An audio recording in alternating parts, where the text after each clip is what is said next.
right, welcome, listeners. Thank you very much for tuning in to the AFC Podcast. Friendly reminder, you can listen to us on Apple Podcasts, Google Podcasts, Castbox, but of course, the primary form of watching is on YouTube, so you can see our amazing faces, their greatness and majesty that they are, and also the content of our day player.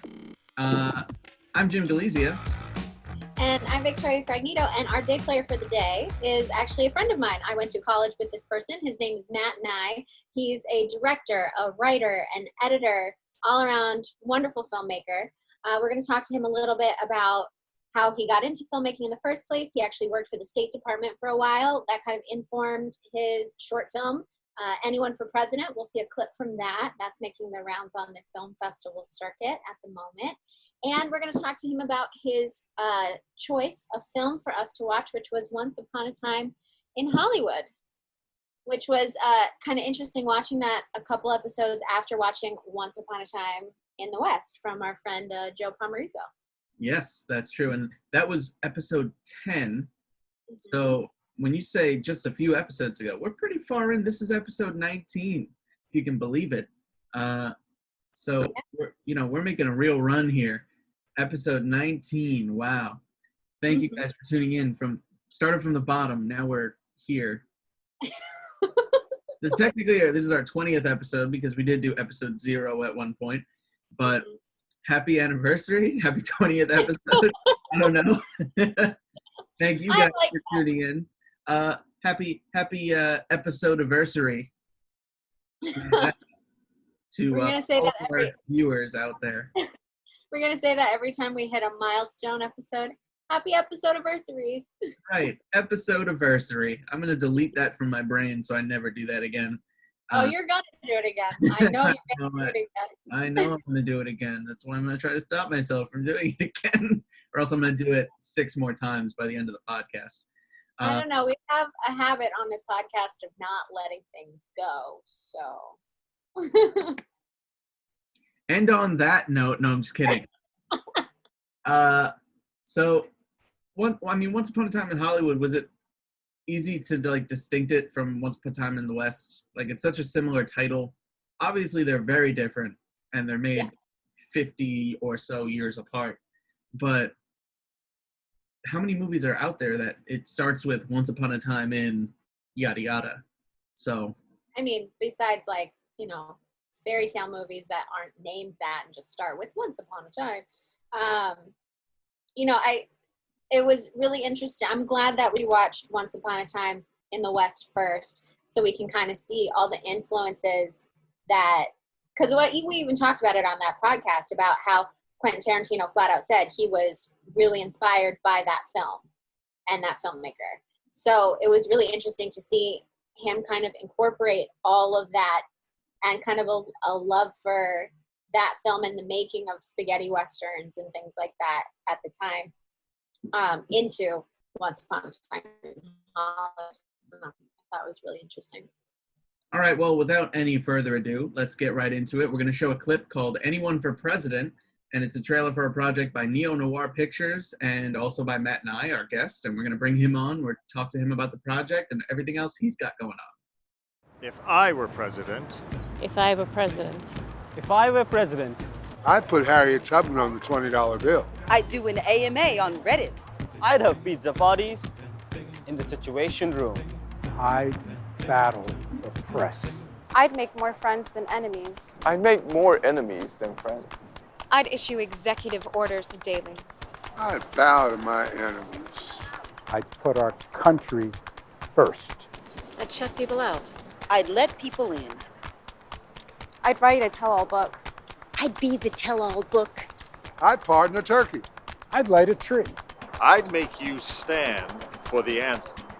I'd make you kneel before me.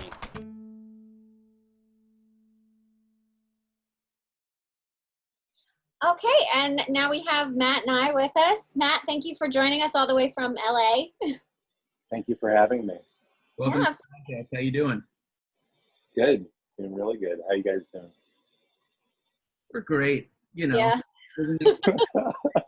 Everybody's in the same boat, so everybody's like, oh, it's terrible over here because we're in America. But besides that, we're good. Well, so you actually just made a giant move in the middle of all this out to LA. Yeah, I've been here a week officially. So I drove out July 4th weekend. I left July 3rd and stopped in Chicago, Kansas City, Colorado, Estes Park, in Vegas, and then out to LA. So it took about like four days.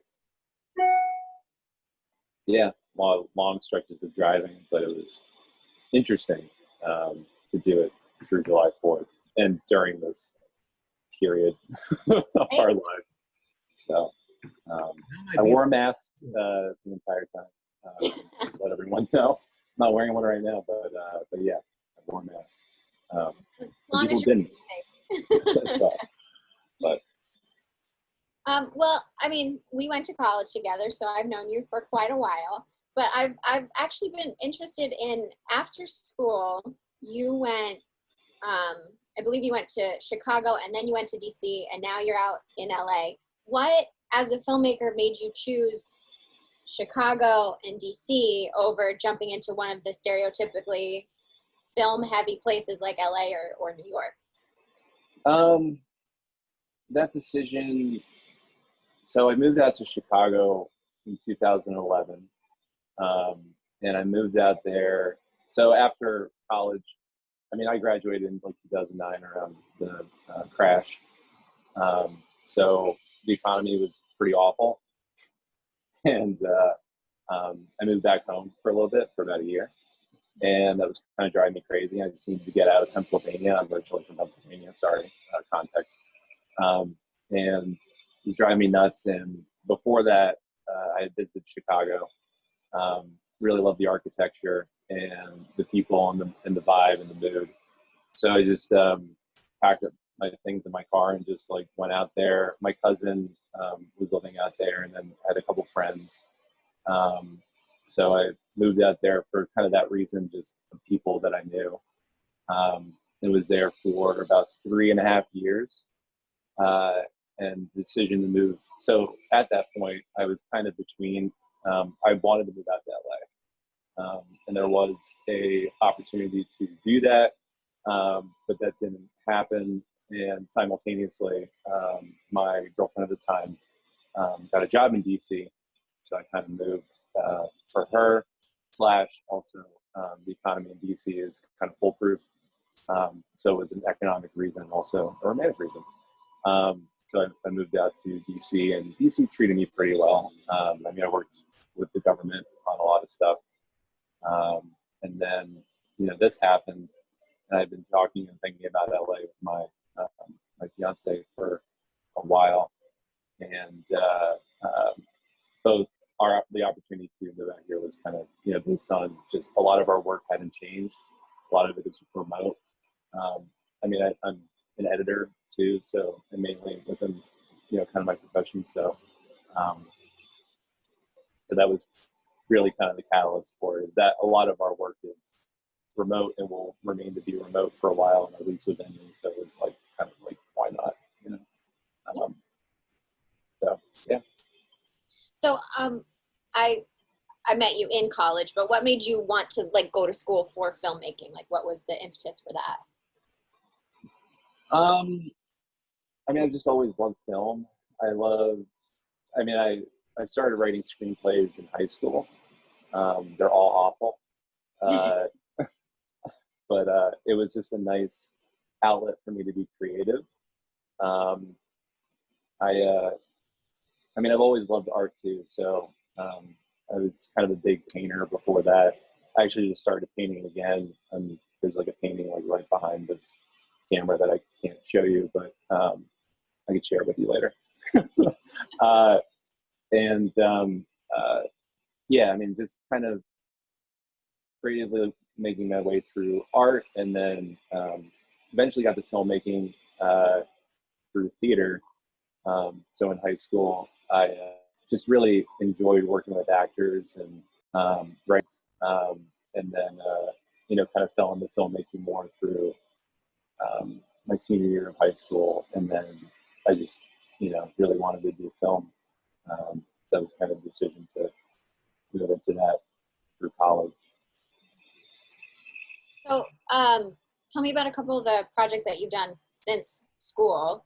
I know you had that short SOB, right?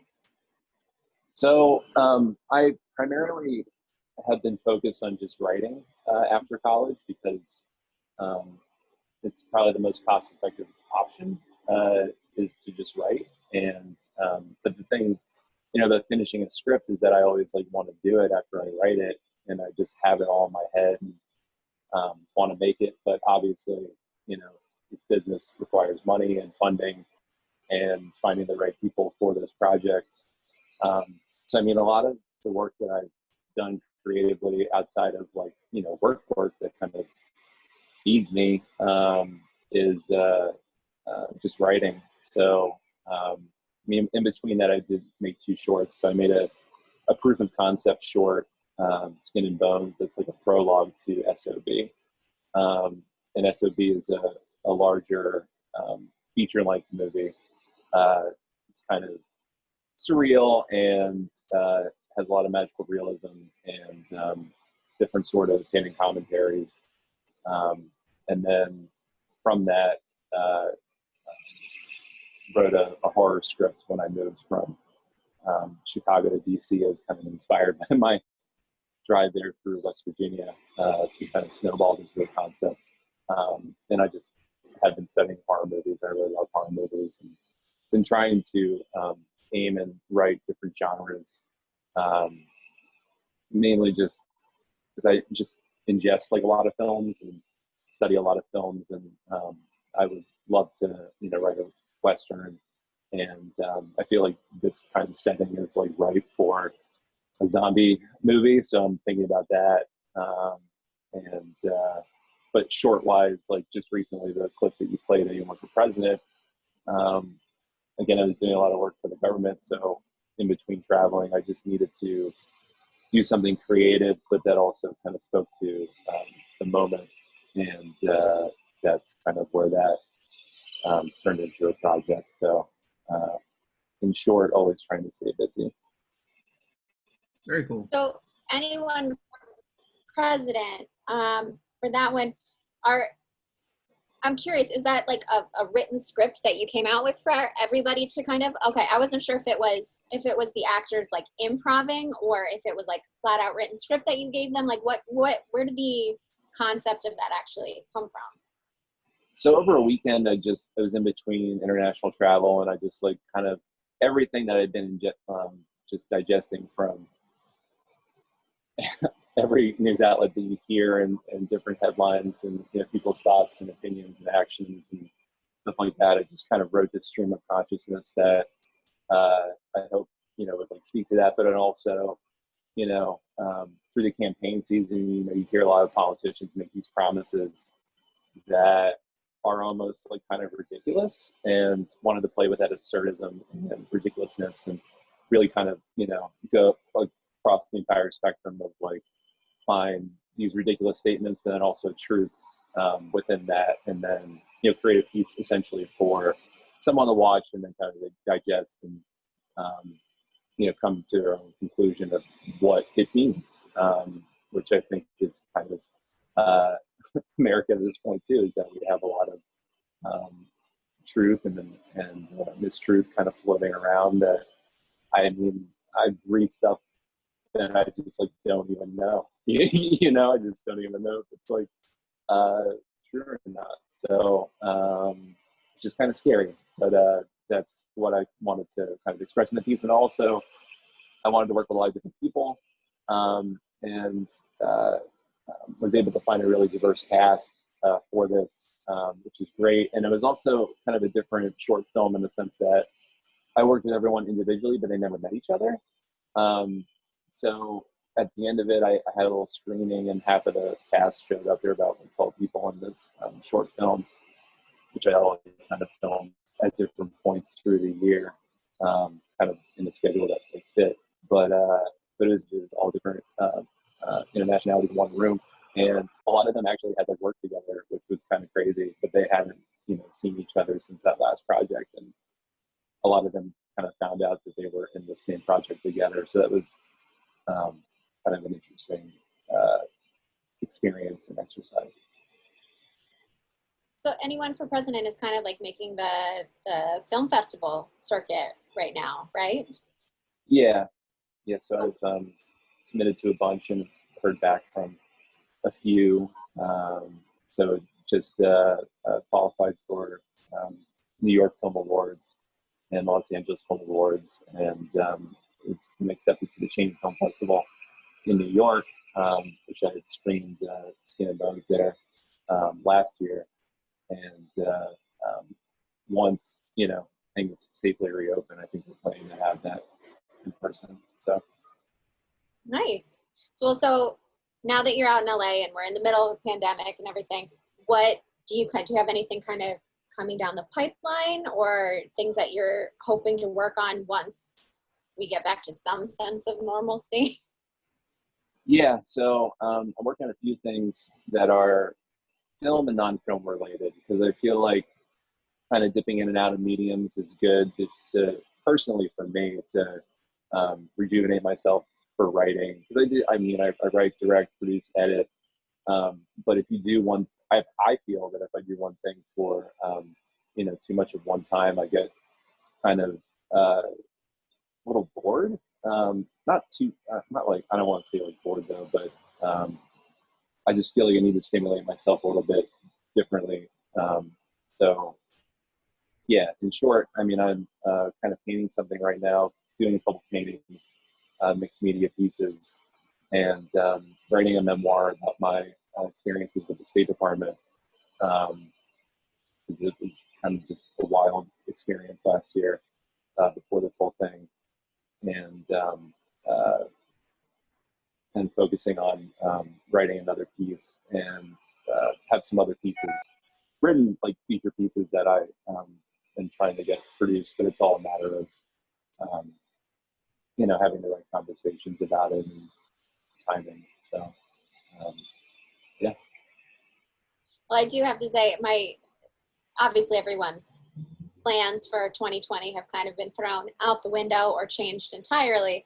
And my theater piece has now had to been recorded from home, from all the actors' homes. I've had to edit it so that we could put it up. And I have such a huge respect for people who edit. That was the most painstaking process I've ever done in my life. I can't imagine what it would be like to do that for like an actual film, where it's not just like people recording from their phones and sending me the whole thing. Like, that is so much. That's so much work. I don't. Yeah, I do. I can't. No. And I was just watching Skin and Bones, getting ready to talk to you about it. I'd watched it years ago when you first put it out. But rewatching it, getting ready to talk to you again, and watching like all the editing stuff after I had edited that piece, I was like, I can't imagine. It's so intricate and it's so detailed, and especially with a lot of like the surreal things that you were doing with the visuals in that. It was awesome. I loved it. I thought it was so interesting. Oh, thank you. Yeah, editing is a lot of fun though. In between doing work, I just kind of like to screw around and like do some weird edits. So I cut together kind of like I think the response for it was a little different than what I expected, but during the inauguration, or right before the inauguration, I went to a supermarket and heard Sweet Dreams by the Eurythmics, and just like kind of listening to the lyrics really kind of fit like the moment. So I just like kind of took the C-SPAN footage of the inauguration and cut it to Sweet Dreams, which there's some ironic nods in there, but and then also to Scarface music video, which I felt like kind of fit that mood too, which I'm more than willing to share. But working on another one of those right now too. I find like a nice, like fun, like kind of exercise to, put something out there that says something, but you have to like look for the meaning. So yeah. Well, I love that when people want to kind of branch out and not do the same things over and over again. I remember in college, I just thought all the time, like, I'm just going to be an actor. I'm not going to do anything else. But you get out in the real world and you realize that a lot of the times the only way you're going to be able to do anything is if you put your own stuff out there. So then you have to do everything. You have to do everything in order to put it out there. And I feel like you've always kind of been that way, like in college, you know, making films and you know, doing premieres and stuff around the Lehigh Valley and things like that. And I have a newfound respect for it now that I'm doing a lot more of that stuff. Well, you're doing a great job. I like the stuff that you're putting out. The writing is also really cool. Thank you. We brought you on this show just so that you would compliment me. That was the whole reason we brought you on. I'll talk. She's a great editor. She's an amazing editor too. Yeah, well, we'll see. We'll see how that all pans out. Like crazy in no time. I think I'm just going to do it for this one project, and I'm never going to do it again if I can help it. Never say never. You might get pulled back into it. So, but I'm going to hope not, because I don't that's not my cup of tea.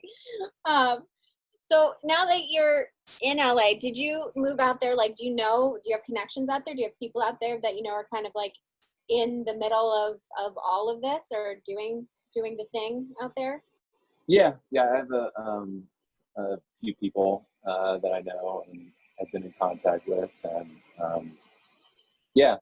but I went out for coffee 2 days ago and was sitting socially distant from another person, and we had a conversation, and she's a filmmaker, and so I think the biggest hurdle now is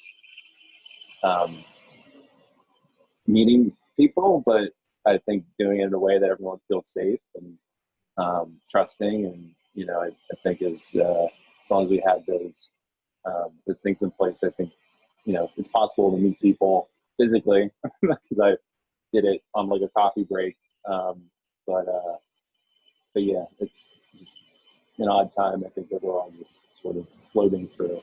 This year doesn't even feel real to me. So I had a meeting after this podcast, and I was like, we have to do it over Zoom because I don't want to go outside right now. But like, sometimes you just want to meet the person in real life. But even then, you meet them, and then it's like super awkward because you can't shake hands, and you have to wear the mask the whole time. Like, are you really even meeting the person? So I think Zoom is better than in person at the moment, at least until you have more safety in just being able to like walk up to somebody and shake their hand. I mean, networking is so weird anyway. I hate all of that stuff. It's so awkward. It feels kind of forced and stuff, but it's got to be even worse now because you're not able to be in like these social environments of like, let's get a coffee or let's grab a beer or something like that, so that you can like have some other activity while you're trying to, you know, network and talk and meet new people. This is such a weird time for all of that. And that's such a huge part of like being in this industry. You have to, it's meeting the right people. Like Matt said, it's like meeting the right people and having the right conversations, you know, so that's interesting. Yeah, it's, but I don't know. I think there's so many ways to meet people, whether it's, you know, in person, online, through email, et cetera. I think it's just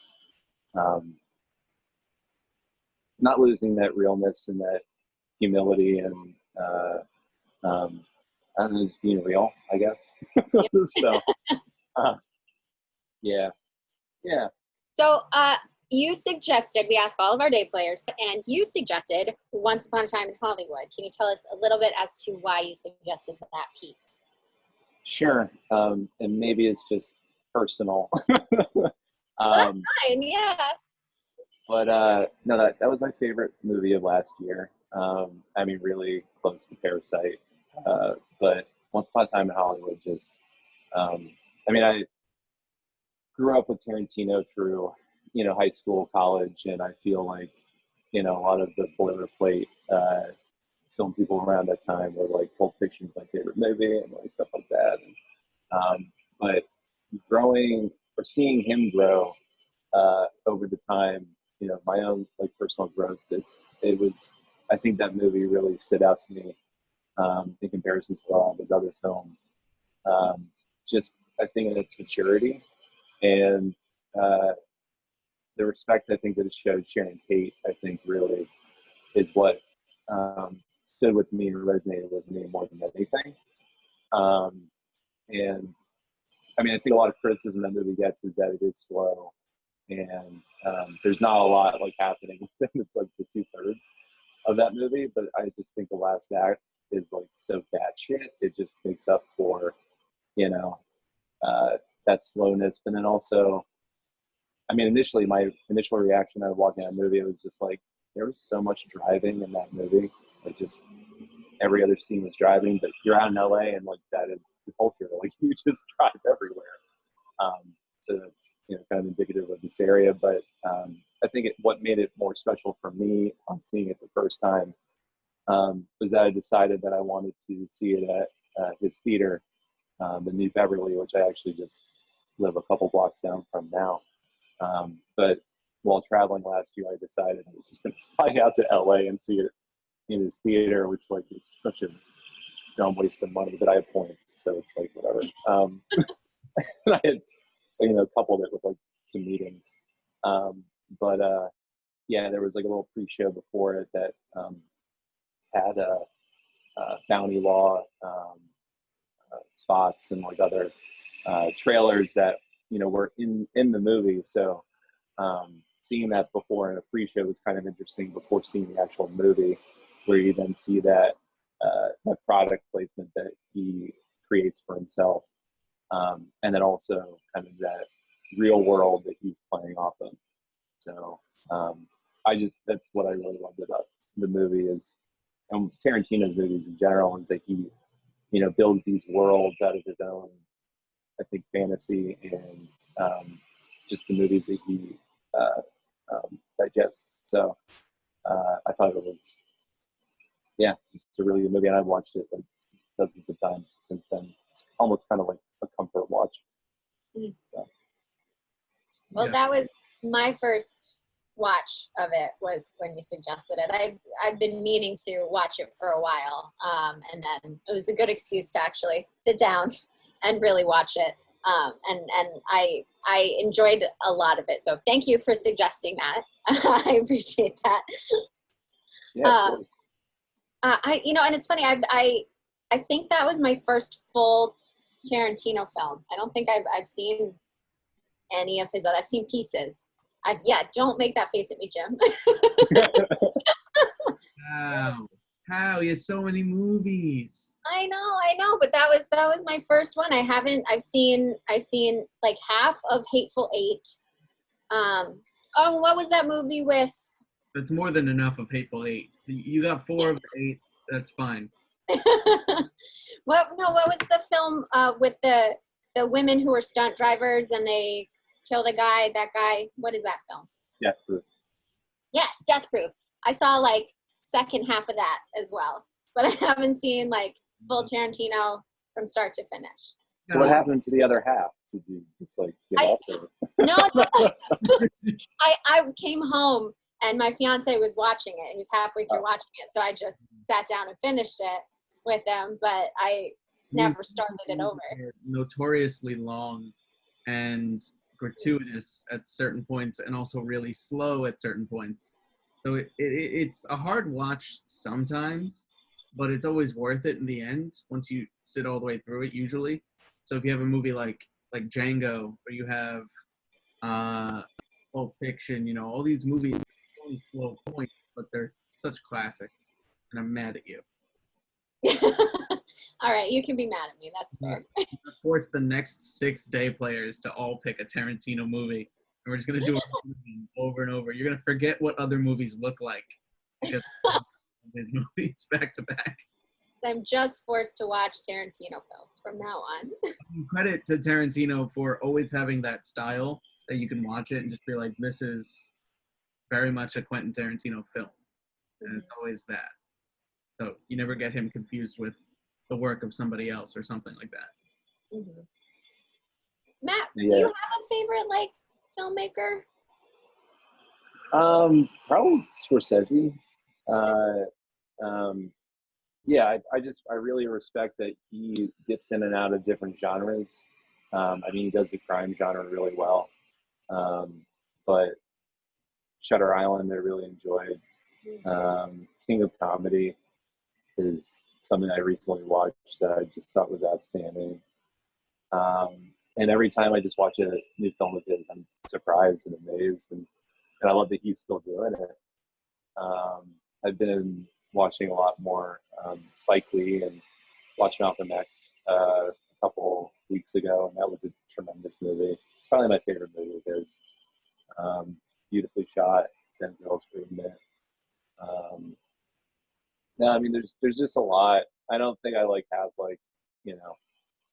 one particular filmmaker, but I appreciate.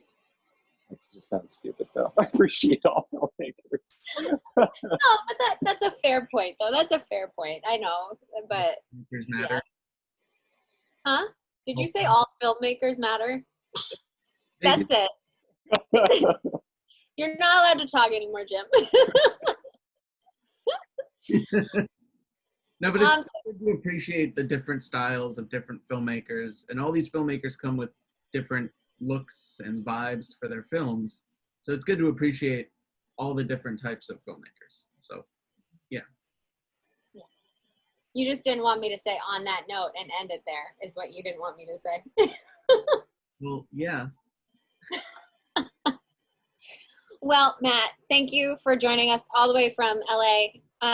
Really appreciate you taking the time to talk about your projects. We're going to link everything for Noir Pictures so that people can keep track of what you're up to, especially as we start to get out of this mess, and we can actually start to make some waves out in LA. But thank you again for hopping on and talking to us. Absolutely. Thank you. Hey guys, so the goal of the Astoria Filmmakers Club is to help filmmakers in the area produce their own original work and make films that we can all enjoy. The best way to show support of this is to make a donation, big or small, to the club. Your donations will go directly towards the club, this podcast, and any future productions that the AFC takes on. Just scan the QR code below, and it will bring you directly to the club's official Venmo page. You can make any size donation you want, and we would really appreciate it. It will go directly towards us and towards members of the club, and they can make cool videos and content and films, and we just love your support. Please show your support and make a donation today. All right, thank you to Matt Nye again for joining us. I really appreciate him taking the time out of just moving and hopping right on the podcast with us. So once upon a time in Hollywood, like I said, my first full-length Tarantino, I did have some idea about the gore I was in for, or could be in for, because of watching the end of Death Proof and watching the end of Hateful Eight. But I have to say, first of all, I liked the film a lot. I think it's really good and really solid. I did see what Matt was talking about with, the beginning 2/3 of it being very, very slow. I think my only criticism with that is, like, while those 2/3, they were still very full, and they told a lot about the characters themselves. I just didn't know where the story was going for so long that it made me feel a little disconnected from it by the time we got there. And I also felt a little bit like at the end, when we finally got past those 2/3 of, character development and building all of this up, that last third was so high impact and so bananas that it felt very much like, while the payoff was a lot, it felt like it was too fast for me. Like, I wanted more of that wild craziness, at the end. But I absolutely loved the end. I thought it was Well, you know, fantastic.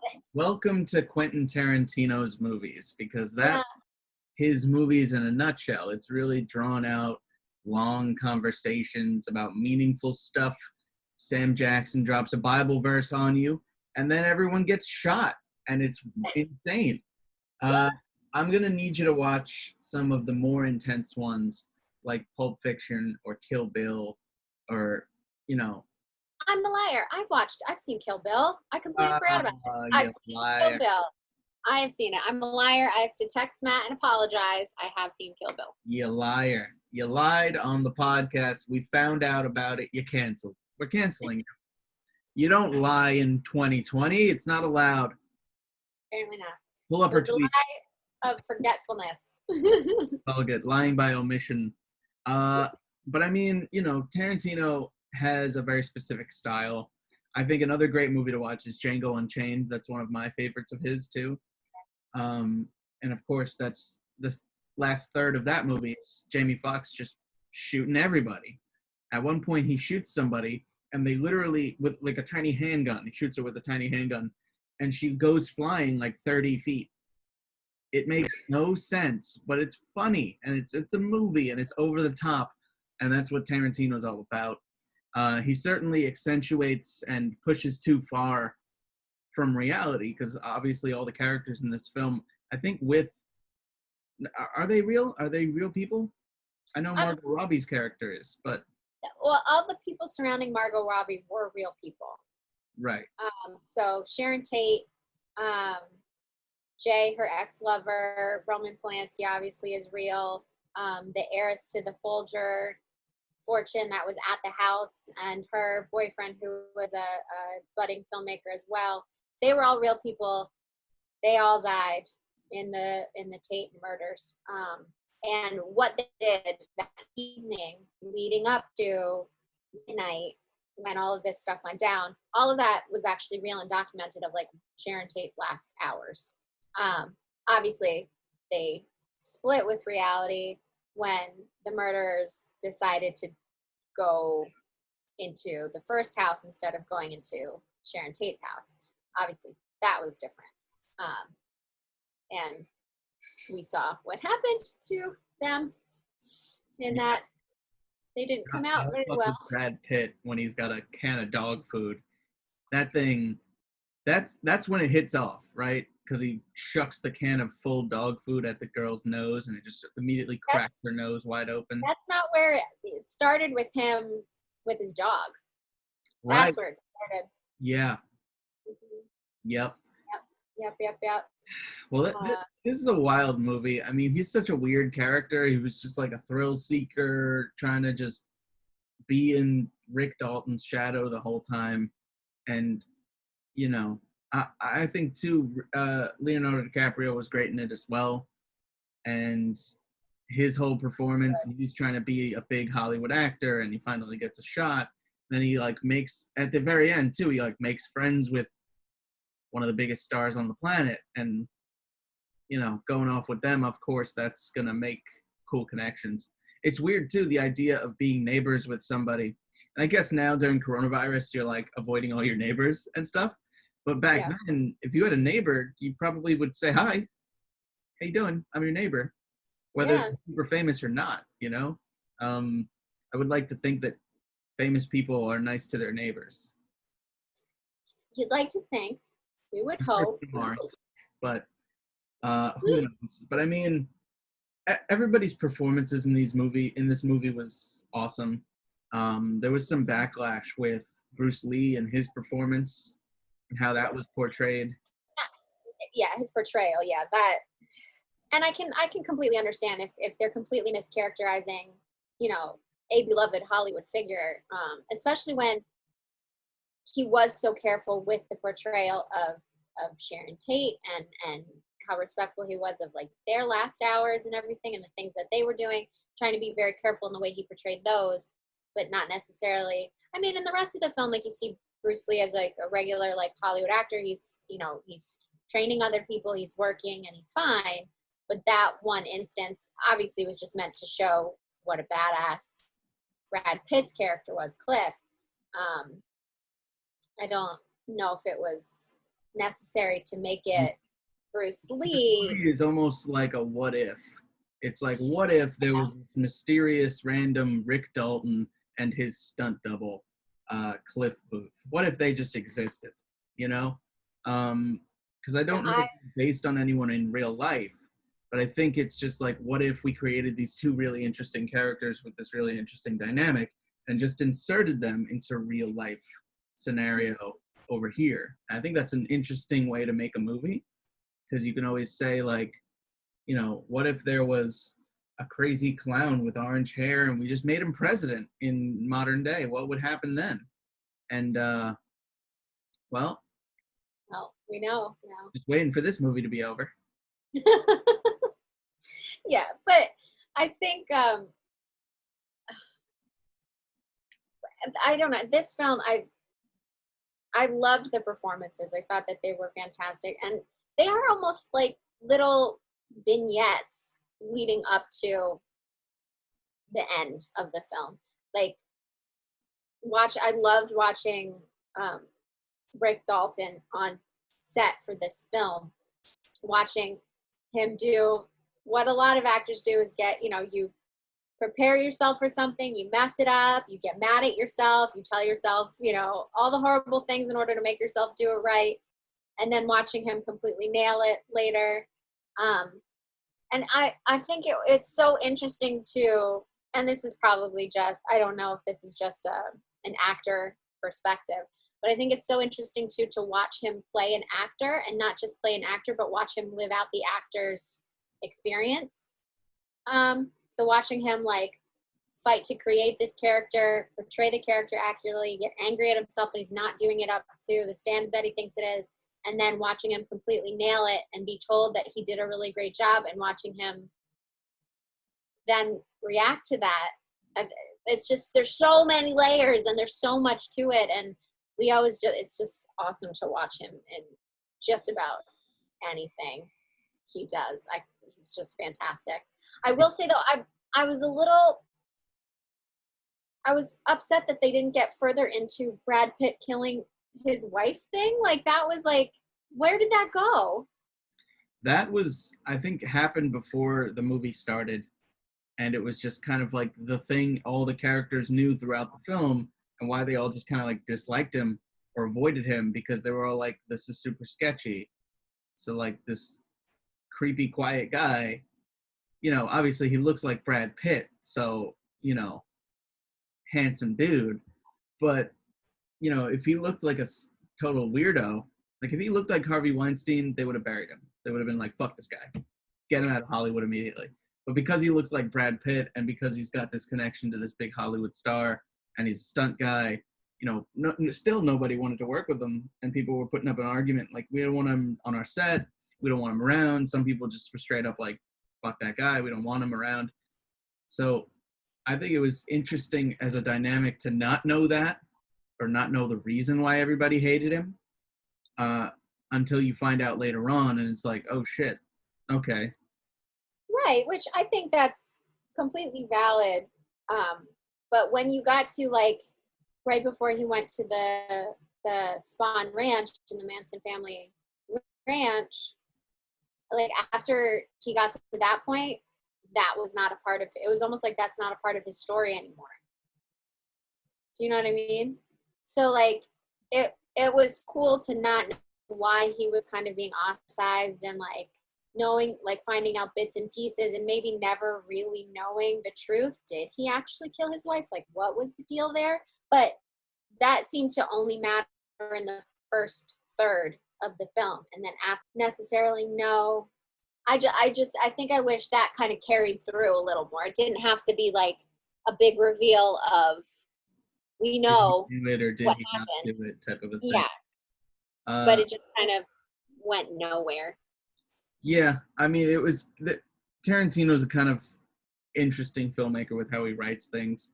I think he created that element to give people this like natural dislike of his character, but also did so much to make you like his character. Like, he has this really cool relationship with his dog, and Well, and Rick Dalton, his relationship with Rick Dalton, Cliff and Rick, they have such a great partnership, you know.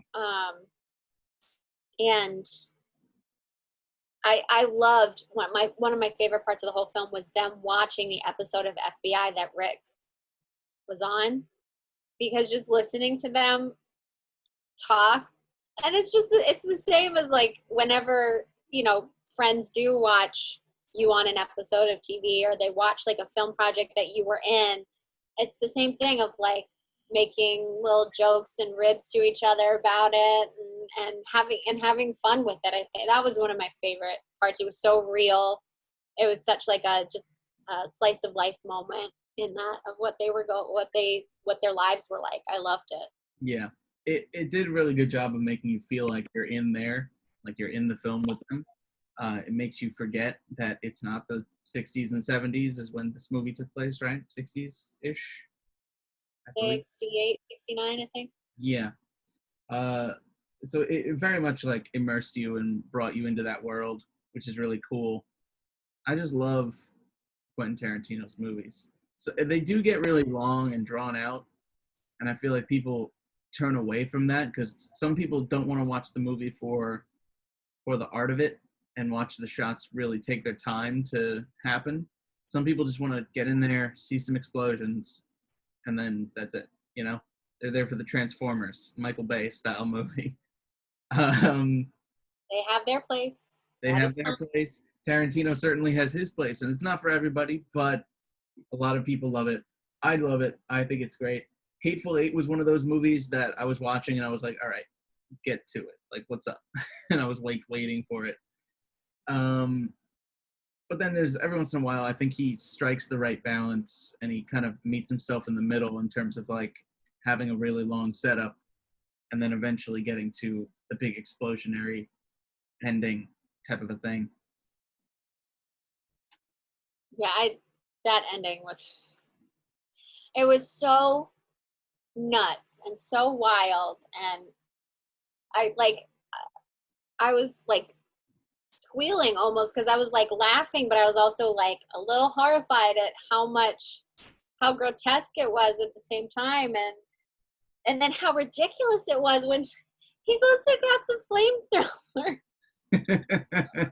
Wouldn't you be like, fuck it, I'm gonna grab my flamethrower? Yeah. I'm shocked that he kept it, but I mean, I guess not. Hey man, Hollywood stars keep props for movies all the time. Right, but an actual working flamethrower? Yes. That's the one I would keep too. I just read that Ben Affleck kept a couple batarangs from the Batman set. Naturally, of course, you're like, of course I'm Batman. Like, I can do what I want. And Warner Brothers billed the shit out of him.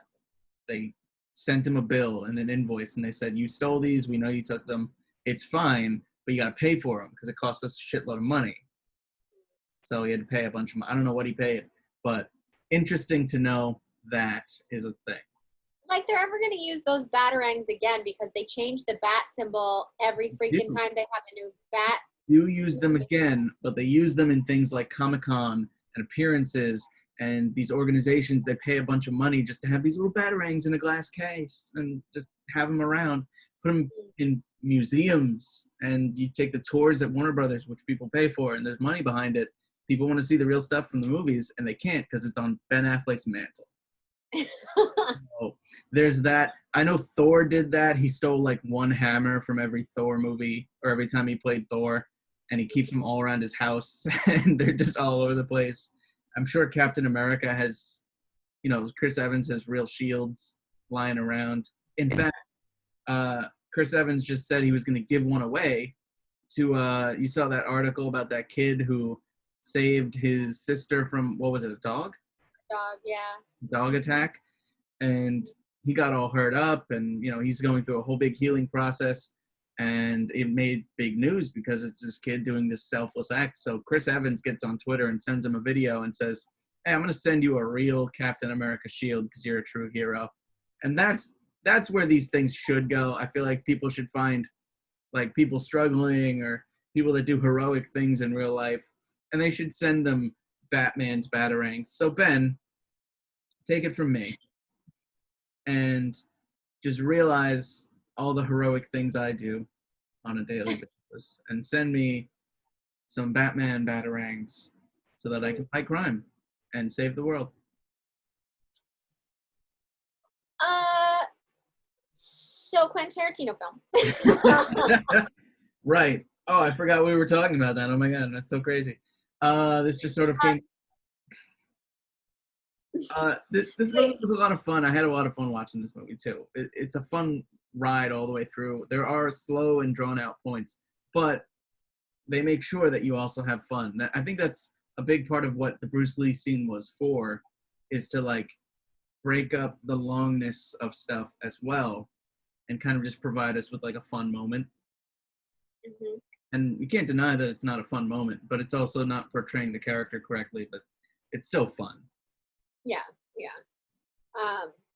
And I, even though all the moments leading up to the end, they weren't necessarily all linear, and they didn't also necessarily tell the same story. It did feel, like I said, like vignettes leading up to it.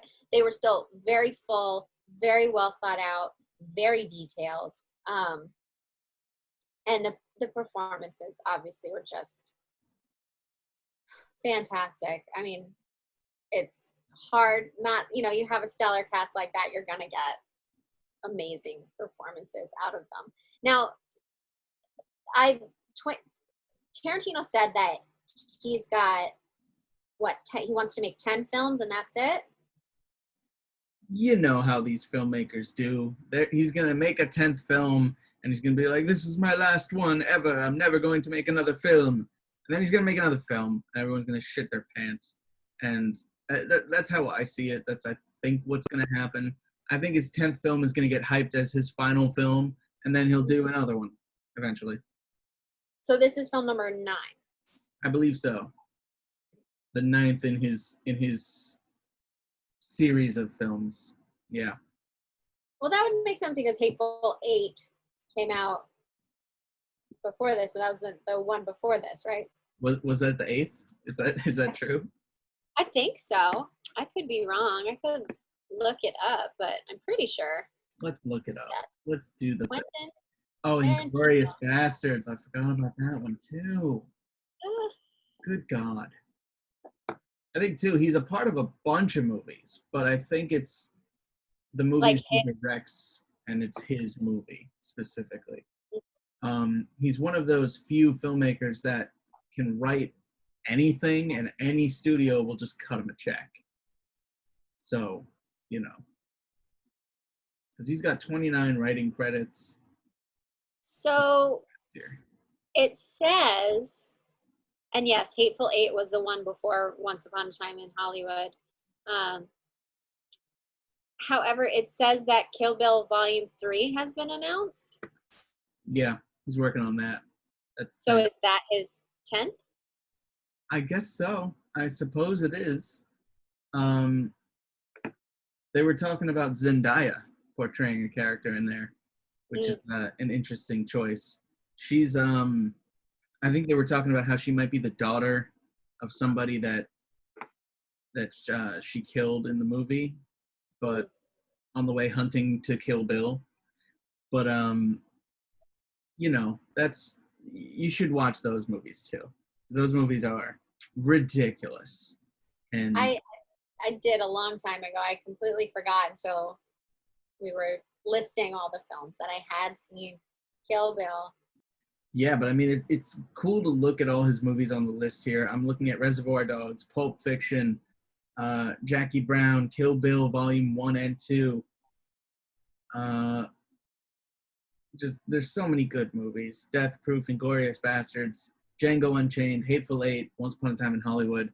So, honestly, cut him a check. No matter what he writes, just cut him a check. There's no denying that he's a great filmmaker. And though his movies might not be for everybody necessarily, it's hard to deny that he's got talent. Oh, yeah. I don't think anyone would say that he doesn't have the talent. They just might say, like, his films are not their taste necessarily. But I think I thoroughly enjoyed Once Upon a Time in Hollywood, and I think it was visually it was a very visually beautiful film, the gore notwithstanding. All the other stuff was very pretty to watch. I don't think I'll ever say that the gore was beautiful, but It's beautiful. It's excessive and it's over the top, but you have to admit that it would be a completely boring movie without it at the end. If they just were like, oh, these guys broke into the house and you just shot them and it was over. It would have been so much less. And you got to just like sick the dog on them, throw a can of food at somebody's face, light a person on fire. Yep. Mm-hmm. Do it up. If you're going to make a movie, do it. I think also one of the best parts of the film too was afterwards, after Cliff got taken away in the ambulance, after all that, when he's just talking to his neighbors, you know, Sharon Tate and company, about it. That conversation was so hilarious. Just him talking about these hippies who broke into his house and tried to kill them. That conversation was so funny. His dialogue is on point. His dialogue is funny and sharp, and I love it. I absolutely love it. It's great. I mean, it's a fun ride the whole way through. I'm looking at some fun facts for the film. Hollywood legend Burt Reynolds was to take part in the film, but passed away before he was able to shoot his scenes. That's unfortunate. Yeah.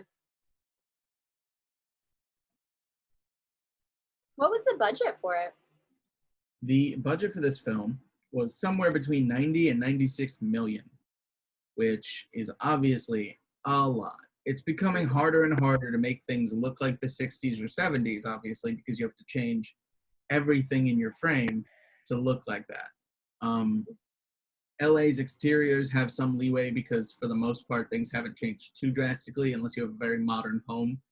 But once you go inside, the entire home has to be renovated completely in order to look like a 70s home. And of course, these movies are doing it. Every little thing has to be from the 60s or 70s. Yeah. So, I mean, they spent a huge amount of money. I'm sure that having all these big mega stars in your film, too, couldn't have been, that's probably a third of the budget right there. Yeah, they had so many names. I was just watching the opening with all of the names go by, just going, wait, they're in this too? They're in this too? This person's in this too? Like, it was insane. The box office, though, however, let's say on the high side, $96 million budget to make this movie. The box office, they brought in $374.3 million. So yes, they did. They must have did all right. And this was too. Wasn't this one of the movies? When did this come out? May? No. July. That's when it came out. It came out in May at Cannes Film Festival, and then I think it hit wide audiences in July of 2019. So it's on the tail end of Before the Apocalypse, you know? Yeah. So it's one of the last movies that was allowed to exist 6 months out from Corona. And then, you know, I think it's one of the bigger, more successful films, too, of last year. People recognize it instantaneously. Another fun fact that I have here, there's other famous actors too that didn't make the cutting room floor. Apparently they were cut out of the film because of Burt Reynolds because of his passing away, there was scenes where James Marsden plays a young Burt Reynolds in old movies. So it must have been a situation where Burt Reynolds is seeing his younger self in a movie or something. And it was James Marsden because I guess they didn't want to do special effects or anything like that. But apparently that was cut out. All of it was cut out because they couldn't film with Burt Reynolds himself. That was also something that was really interesting about the film, was that they didn't just remake these old films that they showed or clips of like old TV shows and old films. They used special effects to like put Leo as his acting character in these shows and episodes. And I really loved that when Sharon Tate went to the theater to watch that film, they put the actual film on. You saw the real clips from Sharon Tate's film up there. So you saw Margot Robbie watching, actually, Sharon Tate on screen. Yeah, they didn't have Margot Robbie shoot those scenes over again, right? No, that was the actual footage of Sharon Tate. Yeah, I loved that too, where she was like, "That's me," and they were like, "That's you." Like it's not really you, is it? And they're like, "It's me." Like, doesn't it look like me? I'm like, kinda, like, not really, but. Well, at first I was like, that doesn't look like Sharon Tate, and then when they had her, when they were cutting back and forth between the fight scene in the film that she was watching and her practicing the fight scene with Jackie, not Jackie. Oh gosh. Cut that out so I don't sound racist. When she did actually show the clip of her watching the fight scene and then watching her Margot Robbie practicing with Bruce Lee, that was the point where I was like, oh, she really does look like her. So I was having a hard time for a while, like separating and being like, I just see Margot Robbie, I don't see that. Yeah. I don't see Sometimes I'm afraid to, and I guess this movie is an exception because these characters are made up. But when you have a person playing a real character, you have to know what the real character looks like. If you do, it's hard to separate and say, like, this isn't Margot Robbie, this is a different person. I mean, because Leonardo DiCaprio and Brad Pitt's characters, they are made-up characters, you don't think that. But when you have a guy who's as famous as Brad Pitt, it's really hard to put him in someone's shoes and have him play someone, unless he completely transforms into that person. It's going to be hard to forget that I'm watching Brad Pitt pretend to be somebody else. But do you feel that way with all, like, biopics and stuff like that? Like, did you? Depends. I mean, if the person really embodies the character, then if you don't realize it, then no, then it doesn't bother you. But once you realize it, it's kind of like, it's almost like what do they say? Production designers are one of the best people to have, or stage hands too on Broadway shows. The best compliment is when you tell them, "Oh, I didn't even know you were there." Yeah. Because that's the whole job. Is it's supposed to be so seamless that you don't even notice it. It's just, it makes the universe of that movie or that production or that film or whatever it is so contained and so accurate. Because if you see stagehands running around in a Broadway production, you're like, all right, they're moving stuff and it's a show. You forget that it's a show. It takes you out of the magic of it, I suppose. Yeah, I can see your point. I mean, I think no matter what, whenever there is, you know, an actor playing a real person, unless they are a completely unknown name, you're always going to think like that's not really who it is, but for a moment. But hopefully their performance is good enough that you do forget that they're. I think with Margot Robbie, it was, and I haven't actually seen that much of her. I haven't seen a lot of she's obviously super famous, so like I know who she is, but also because she didn't have a lot of dialogue. It was just a lot of her reacting to things. I think the most dialogue she really had was at the movie theater when she was asking to be let in to see her show. I think that's why it was hard for me to be like, is she completely embodying Sharon Tate? Right now it just looks like Margot Robbie in 60s clothes driving around LA, you know, but I'm Sharon Tate. Everyone's just like, cool. Yeah. I believe it. Yeah. Another fun fact about the film, and I guess this goes for all Tarantino films, is that he started banning phones while you're working on his film set. So if you have an iPhone, you pull it out, they fire you on the spot. Really? Yep, that's the thing. What is the reasoning? Because he obviously it's to immerse everybody and to make everybody focus on their job, but it also creates the question of like, what if you need to call somebody like for the set? It's like, no, you don't have a phone. You can't call anybody. It's not even in your pocket. It's not on set. If they see that it's in your pocket, they were going to fire you. Wow. It's insane. Because the phone, too, iPhones is such a tool, but so is Tarantino, apparently. He's such a tool. He's like, don't bring phones to my set. which is crazy, but it's also like if you're on the level of Tarantino, you can make that demand, I suppose, and kind of get away with it. It's not too outside the realm, I guess. No, but I mean, it's easy to get not be completely let go of, like, this stupid thing is, while it's helpful in keeping you have access to your email and the news and everything all the time, and people can contact you all the time.